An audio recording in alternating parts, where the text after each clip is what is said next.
चंपा माओले तो है मैया बैठी हो गेले यार होलाबा हो लगा चंपा माओला तोहे आहे अतिया तारा हीरा सजाइले हरे हर शोगमा आहे अतिया तारा हीरा सजाइले हरे हर शोगना मैया बैठी हो गेले यार होलाबा हो लगा चंपा माओला तोहे मैया बैठी हो गेले यार होलाबा हो लगा चंपा माओला तोहे ए किछु बोला खैया रे सुगना किछु बोला गिरा वह किछु फूल कैयर सुगना किछु फूल गिरावे किछु बोला खैया रे सुगना किछु बोला गिरा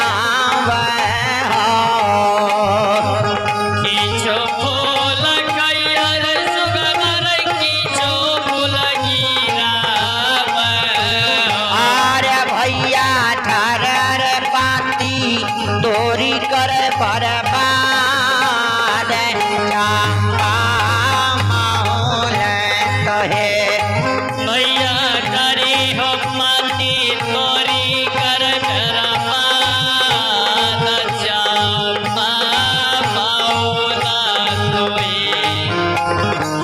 किछु फूल खैयर सुगना किछु फूल गिरावे आहे अंदिया आहे दीवारी के पधार कैया सुगना किछु फूल गिरावे भैया नारी हो माते तोरी कर बर्बाद चंपा माओला तोहे भैया नारी हो माते तोरी कर बर्बाद चंपा माओला तोहे घर से बाहर भेले बुढ़िया शीतला माइया हे तरस महार भेलै बुढ़िया शीतल माइया घर से बाहर भेले पाँचों बहिन भगवती है तरस महार भेलै पाँचो बहिन भगवती अरे भैया परीर गेले सुगमा मुख नजार चंपा माहौले कहे मैया परी हो गेले सुगना मुख नजार चंपा माओला तोहे आज भगवती से बहार भेलै पाँचो बहिन आहे ममता देवी आहे दीवारी के पठान घर से बहार भेलै पाँचो बहिन भगवती मैया परी है गेले सुगना मुख नजार चंपा माओला तोहे मैया परी है गेले सुगना मुख नजार चंपा माओला तोहे कहाँ गेल किया भेला भैरव छोटा भैया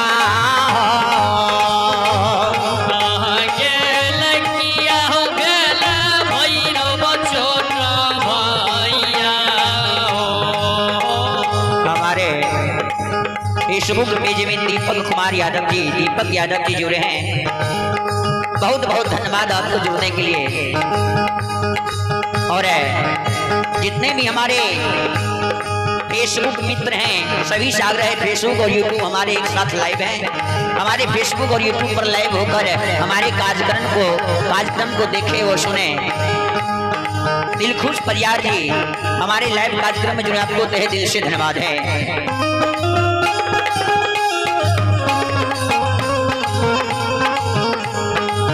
जगत जननी आइए के नाम छे छोटका के कृष्णा कुमारी की ओर से भगवान दरबार बड़ी श्रद्धा प्रबत बड़ी उदार हृदय से शानदार 101 रुपए की दान है। एक बार जोरदार ताली हो जाए। कल श्रद्धालु की जय हो, दानी दादा की जय हो, दानी दादा की समस्त परिवार की जय हो।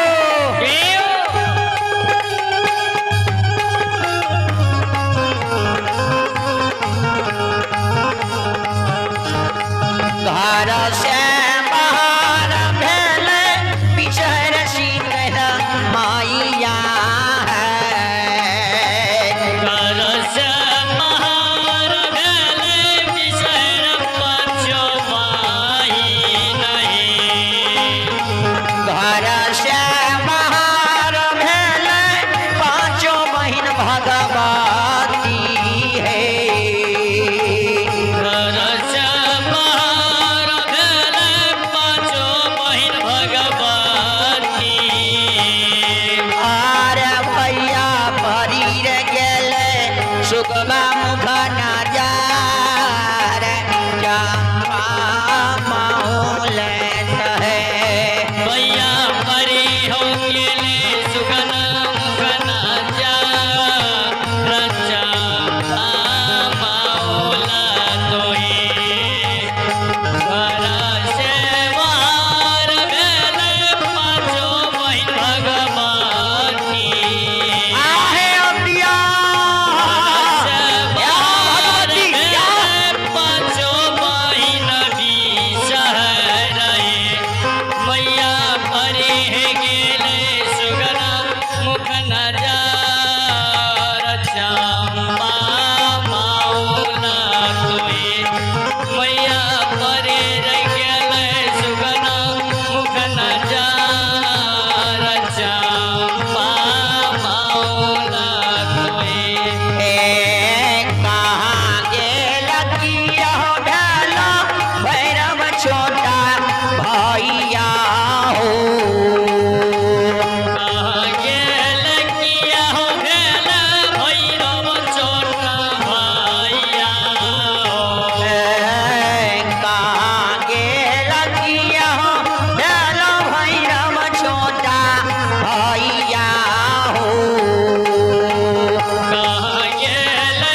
बहिना किया के देगा हमारा तहुई नाम चंपा माहौल कहे महीना किया के जब हमारो दान चंपा मौला तोए जब तोया गए महीना गए सुगन मजा देवोगी आगे भगवती हाँ है देवी आया गए बुरी मैं गई सुगन मजा देवोगी मैया किया गई जब हमारो के दान चंपा मौला तोए मैया किया गई जब हमारो के दान चंपा मौला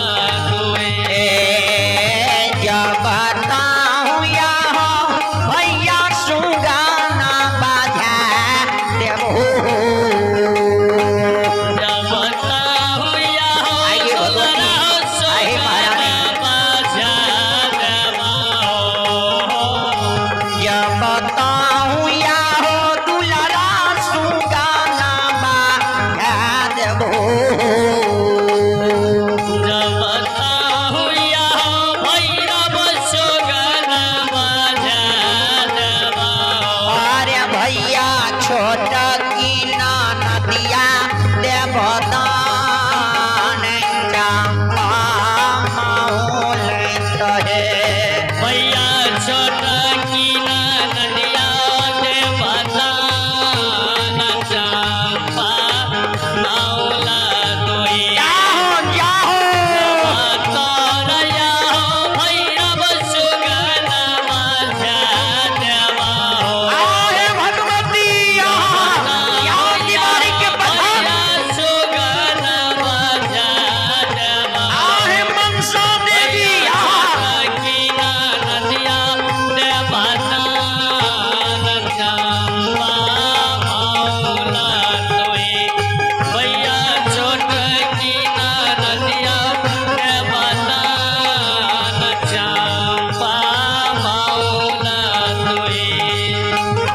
छोटा की नदिया के बहिना पर के पुआ गए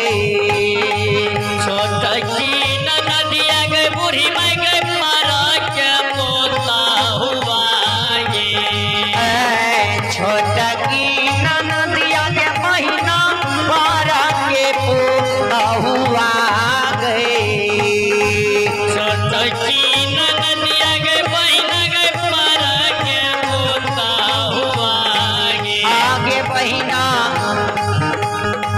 आगे बहिना इहो नेहा में ले बोया बेदान चंपा माहौल कहे महीना हो गए हमें नहीं ले बहुदान चंपा मौला तोए नदिया गए बहिना गए पारा के पोता हुआ नदिया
जस बागे हमारो के दही के बुरी हाथ दोनों जसवागे हमारा गदाही के महीना हाथ दोनों जस बागे हमारो के दही के बुरी हाथ दोनों जसवागे आगे महीना तोरे के जसला फिर वही संसार चंपा मौन तहे महीना तोरे के जसल फिर बरसन चार चंपा मौला तोए हमारो कहीं के बुरी हाथ दोनों जसवागे आगे भगवती हाथ दोनों जसवागे महीना तोरे के जसल फिर बरसन चार चंपा मौला तोए महीना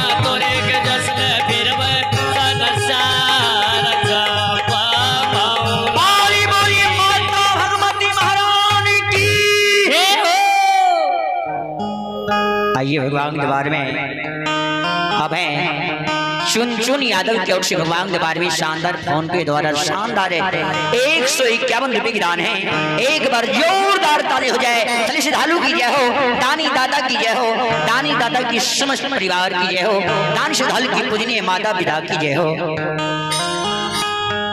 भगवान है धर्मराज ठाकुर जी की लीला गम अपार से दुनिया संसार में गुण गावे से हजार मालिक बाबू कालिदास के अगम अपार पार है।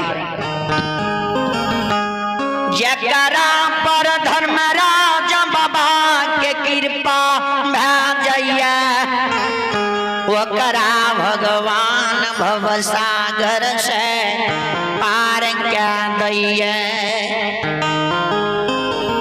जकरा पर ठाकुर जी के कृपा भए जाए भगवान के कृपा भए जाए ओकरा भगवान सब दुख के हर ले छे। आ जकरा पर ठाकुर जी बेपक्ष भए जाए छे ने ओकरा दुनिया संसार में लोर के सिवा कुछ नहीं रहे छे। आइ जे देखियो ज्योति बाबा के धर्मराज बाबा आइ धर्म के चूक में चूक गेले। धर्म के चूक में के चुके छे जकरा कहे छे भगवान केदली जंगल जे हुनका लिखल कर है एतबे टा नहीं ज्योति बाबू के भगत गावे के कारण सरकार धर्मराज ठाकुर जी परियार बनल के रहे। जे धर्मराज बाबा का जे परियार बनते तो भगत कहते कलयुग में भगत के कहती है। चार गो ठाकुर जी कलाकाल कलयुग में बनल के पहलुक परियार ज्योति बाबा के बनल के धर्मराज बाबा जे भगत क्या तो हम दोसर पंजियार अंधु माल के मकमा नगरी में धर्मराज बाबा बनलखिन सरकार। दोसर परियार मुकमा में अंधु माल के बनल के जे मालिक के फूल के कमी नहीं रहे भगत दे धर्मराज बाबा के ज्योति बाबा गायब दे फूल लेकिन अंधु माल नित दिन गहबर में चढ़ावे ते फूल के कारण अंधु बाबा के धर्मराज ठाकुर जी परियार बनल के जे हमरा गहबर में नित दिन ते अंधु भक्ता आते अंधु माल छिए 14 कोस दोना फुलवारी से रंग बिरंग के फूल फुलाय छै। नित दिन हमरा गहबर में एकरा परियार बना लेबै त फूल चढ़ात हमर गहबर सुहान लागत। ग्राम उज्जैनी में सहवंश में उदय बाबा के धर्मराज बाबा शाहवंश में उदय साहब के धर्म के परियार बनल के उदय साहब तेली रहे जकरा घनवार कलवारी घनवार जकरा रहे उस समय में चलावे रहे कलहू चलावे रहे आ कलहू से तेल पेले रहे। धर्मराज बात सोचलक एकरा जे हम परियार बना लेबै त नित दिन हमरा गहवर में जरूर साँझ देतै क्या तेली छिए आ साँझ के लिए एकरा तेल के कमी नहीं रहतै। तो साँझ दे के कारण धर्मराज बा उदय साहब के धर्मराज के परियार बना लेलकै। अखन अहाँ शरीर में लाखों करोड़ों के कपड़ा पहिर लियो 16 श्रृंगार 3200 भरन निकाल लिया यदि भोजन नहीं से शरीर में तो शरीर हिले लागे छे। ठीक वह प्रकार धर्मराज बाबू कालिदास के सब कुछ से पूर्ण रहे, लेकिन भूख के कारण, दूध के कारण कमल सुखत रहे ते भोजन के व्यवस्था करे के लिए धर्मराज बाबा कल के महावीर जी दूध के कारण कोनो यदुवंशी कुल में, यादव कुल में, यादव वंश में धर्म के परिवार बनाबू। कल के वही समय में यादव यार के सुने रहे जे सिंगा लाख गाय खा मेरे रसुलिया के रसुलिया दूध है रहे। हाँ, बेनी बाबा के राज सरेसा सौक मोहन में बेनी बाबा के सिंगा लाख गाय खा मेरे रसुलिया के रसुलिया दूध है रहे। धर्मराज बाकल के महावीर जी जो बेनी यादव के धर्म के परिवार बना लेबे न तो नित दिन हमरा गहबर में दूध के विशाल करते। बेनी यादव के दूध के हमें पी लेबे हमारा कमल सुखना बंद भै जते। धर्मराज बाबा महावीर जी मन के बात के जाने लगले। धर्मराज बाजे कल के हम बेनी के धर्म के परिवार बनेबे। कल के सरकार बेनी यादव जात के यादव छिए आ जकरा अहीर कहल जाय छे, बलवान छे। अहाँ जे चाहबे वना हम धर्म के परिवार बना लेबे तो धर्म के परिवार वना बने वाला नहीं छे। यादव कुल के बेटा छिए जकरा सिंगाला गाय खाम हई छे, रसुलिया के रसुलिया दूध हई छे। रसुलिया के रसुलिया दूध है छे, सिंगा लाख गाय खामे छे। एतबे टा नहीं, दूध के नदी बहे छे और ओकरा जहां धर्म के परिवार बना लेबे तहां के सब दिन दूध के विशाल करत। हेमराज बाकल के महावीर जी ते दूध हई के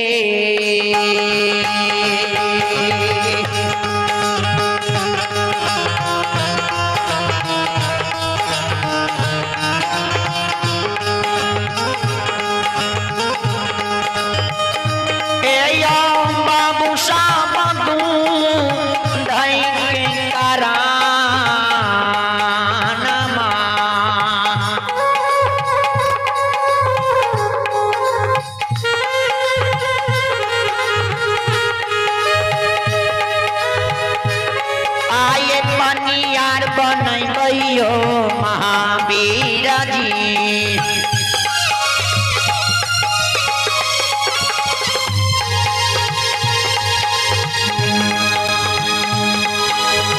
बाबा हे यो राजा सखुआ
में हमारे दीपक यादव जी जो हमारे फेसबुक पेज में भी जुड़े हैं उनकी ओर से भगवान के बारे में शानदार सुधार से बड़े ही उदार हृदय से शानदार धर्मराज ठाकुर जी के दरबार में श्री ठाकुर जी के दरबार में शानदार है 151 रुपये की दान है। एक बार जोरदार ताली हो जाए। चले श्रद्धालु की जय हो, दानी दादा की जय हो, दानी दादा की समस्त परिवार की जय हो।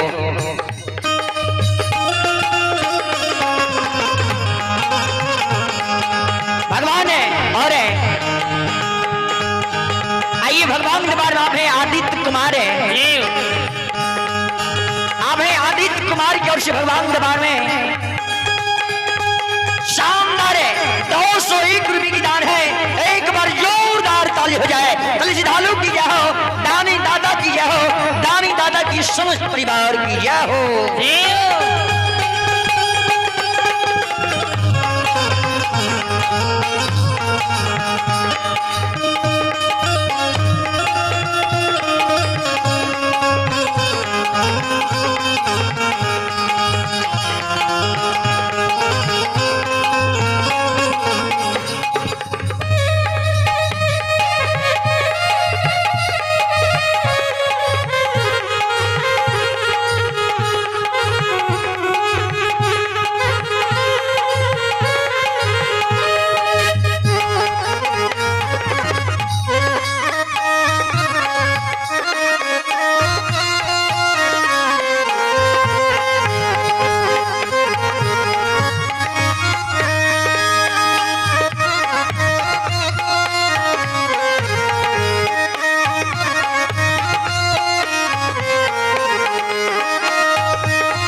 श्रोमणी श्रोता बंधु ज्योति बाबा के धर्मराज ठाकुर जी भगत गावेल परिवार बनल के अंगू बाबा के फूल चढ़वेले ठाकुर जी उदय साहब के साथ दैले आ बेनी यादव के सरकार दूध के कारण धर्मराज परिवार बनल के ध्यान देवे संत श्रोमणी श्रोता बंधु ही माभन बाबू से ध्यान से सुनवे।